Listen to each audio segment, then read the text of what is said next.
নমস্কাৰ, আপোনালোক সকলোকে স্বাগতম জনাইছোঁ অসম ফিউচাৰ ইউটিউব চেনেললৈ। আশা কৰোঁ আপোনালোক সকলোৰে খবৰ ভাল। তো Srimanta Sankardev university of health ছায়েন্সৰ পৰা A&M নাৰ্ছিং কোৰ্চৰ কাৰণে নটিচ আহি গ'ল। তো এই নটিচখনত কি তেওঁলোকে ক'ব বিচাৰিছে সকলোবিলাক তথ্য ভিডিঅ'টোত জনাম। তো ভিডিঅ'টো স্কিপ নকৰাকৈ সম্পূৰ্ণকৈ চাব। তো বহুতে এইটো ভিডিঅ'ত কনফিউজ হ'ব, সেইকাৰণে আপোনালোকে ভিডিঅ'টো স্কিপ নকৰাকৈ চাব। তো এই নটিচখন আপোনালোকে SSUHSৰ ৱেবছাইটৰ পৰা ডাউনলোড কৰিব পাৰিব। তো এই নটিচখনত ইমান এটা ডিটেইলছত দিয়া নাই, কেৱল ইয়াতে এক্সামটোৰ কথাই কোৱা আছে, এক্সাম ডেট এইবিলাক। আপোনালোকে আমাৰ ৱেবছাইটৰ এইটো পষ্টত যোৱাৰ পিছত সকলোবিলাক নটিচ ডাউনলোড কৰিব পাৰিব। কেৱল ইয়াতে এডমিশ্যন নটিচখন নহয়, তো যিখন নতুনকৈ দিছে সেইখন নটিচ নহয়, আগৰ নটিচখন ডাউনলোড কৰিব পাৰিব। তো আগৰ নটিচখন ইম্পৰ্টেণ্ট হয়। তো এই নটিচখন ডাউনলোড কৰিবৰ কাৰণে আপোনালোকে তলৰ ফালে স্ক্ৰল ডাউন কৰিব লাগিব। তলৰ ফালে স্ক্ৰল ডাউন কৰাৰ পিছত ইয়াতে ইম্পৰ্টেণ্ট ৱেব লিংক আছে, ইয়াতে ৰিচেণ্ট নটিচখন ইয়াৰ পৰা ডাউনলোড কৰিব পাৰিব। আৰু যিখন আগৰ সম্পূৰ্ণ ডিটেইলছ থকা নটিচ, এইখন অফিচিয়েল নটিচ, ইয়াতে ক্লিক কৰিলে ডাউনলোড হৈ যাব। তো এই নটিচখনৰ কথা কৈছোঁ, এই নটিচখন লাষ্ট ইয়েৰৰ নটিচ হয়। তো ইয়াতে এলিজিবল ক্ৰাইটেৰিয়া কি সকলোবিলাক তথ্য দিয়া আছিল। কিন্তু এইবাৰ যিখন নটিচ আহিছে সেইখন নটিচ এপ্লিকেশ্যন ফৰ্মৰ কাৰণে নহয়, লাষ্ট ইয়েৰৰে নটিচ হয়। কিন্তু লাষ্ট ইয়েৰ এক্সাম পষ্টপন হৈছিল কাৰণে ইয়াৰে এণ্ট্ৰেন্স এক্সামটো এইবাৰ হ'ব। তো যিটো A&M নাৰ্ছিঙৰ এণ্ট্ৰেন্স এক্সাম, সেই এণ্ট্ৰেন্স এক্সামটো 18 মে তাৰিখে অনুষ্ঠিত হ'ব। এইটো চানডে হয়। নেক্সট ইয়াৰে এডমিট কাৰ্ডটো 5 মে তাৰিখে জাৰি কৰিব। নেক্সট ইয়াতে আপোনালোকে এডমিট কাৰ্ডখন SSUHSৰ পৰা ডাউনলোড কৰিব পাৰিব। এতিয়া ইয়াতে কোনো ধৰণৰ এপ্লিকেশ্যন ফৰ্ম দিয়া নাই, কাৰণ ইয়াৰে এপ্লিকেশ্যন ফৰ্ম যিটো আছিল সেইটো লাষ্ট ইয়েৰতে হৈছিলে। তো এই নটিচখন সামান্য থুলমূলহে আছে। তো ইয়াতে নতুন কেণ্ডিডেটবিলাকে এপ্লাই কৰিব নোৱাৰে।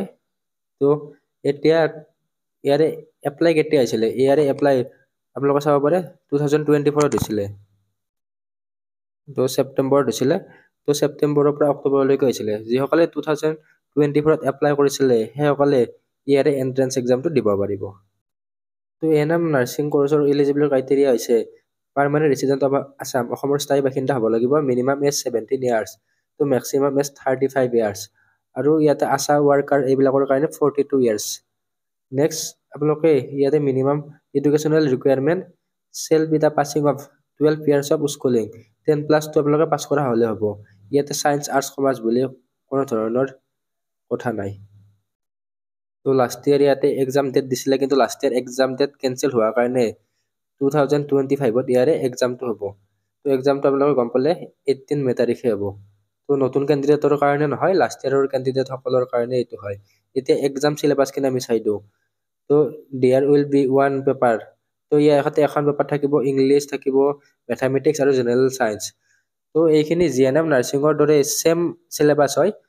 তো যদি আপোনালোকে আমাৰ ফালৰ পৰা A&M নাৰ্ছিঙৰ এণ্ট্ৰেন্স এক্সামৰ কাৰণে ই বুকখন ল'ব বিচাৰে তেনেহ'লে লৈ ল'ব পাৰিব। এই ই বুকখনে A&M নাৰ্ছিং কোৰ্চৰ কাৰণে হ'ব। তো A&M আৰু A&M নাৰ্ছিং কোৰ্চৰ চিলেবাছ হয়, ছেম চিলেবাছ হয়। তো কুৱেশ্যনবিলাক ক্লাছ 10 লেভেলৰ আহিব। তো ইয়াতে 50টা কুৱেশ্যন থাকিব। তো 50টা কুৱেশ্যনত 100 মাৰ্ক, অৰ্থাৎ এটা কুৱেশ্যনত 2 মাৰ্ককৈ থাকিব। 50টা কুৱেশ্যন 2 মাৰ্ককৈ 100 মাৰ্ক, টোটেল 100 মাৰ্কৰ। নেক্সট ইংলিছৰ পৰা 20টা কুৱেশ্যন আহিব, মানে 40 মাৰ্ক। মেথামেটিক্সৰ পৰা 50টা কুৱেশ্যন 30 মাৰ্ক, আৰু জেনেৰেল ছায়েন্সৰ পৰা 50টা কুৱেশ্যন 30 মাৰ্ক। ইয়াতে কোনো ধৰণৰ নেগেটিভ মাৰ্ক নাথাকে। আৰু কুৱেশ্যন পেপাৰখন ইংলিছ আৰু অসমীয়া দুটা মাধ্যমতে থাকিব। তো OMR বেষ্ট হ'ব, MCQ কুৱেশ্যন আহিব। টাইম অফ এক্সামিনেশ্যন, তো এক্সামিনেশ্যন টাইমটো নতুনকৈ দিব। তো এডমিট কাৰ্ডত আপোনালোকে পাই যাব। তো এই ভিডিঅ'ত এইখিনিয়ে আছিল। তো এইখন নতুন এপ্লিকেশ্যন ফৰ্মৰ কাৰণে নহয়, লাষ্ট ইয়েৰৰ এপ্লিকেশ্যন ফৰ্মৰ কাৰণে হয়। তো যিসকলে লাষ্ট ইয়েৰ এপ্লাই কৰিছিলে তেওঁলোকে ইয়াৰ কাৰণে এলিজিবল হ'ব। আৰু 2025ত যদি A&M নাৰ্ছিং কোৰ্চৰ কিবা নটিফিকেশ্যন আহে, লাইক এইবাৰৰ এপ্লিকেশ্যন ফৰ্ম হওক, এইবিলাকৰ নটিচ আহিলে আমাৰ চেনেলত দি দিবলৈ চেষ্টা কৰিম। আপোনালোকে চেনেলটো ছাবস্ক্ৰাইব কৰি দিব। তো আমাৰ হোৱাটছআপ গ্ৰুপতো জইন হৈ ল'ব, লিংক ডেছক্ৰিপশ্যনত দিয়া থাকিব। ধন্যবাদ।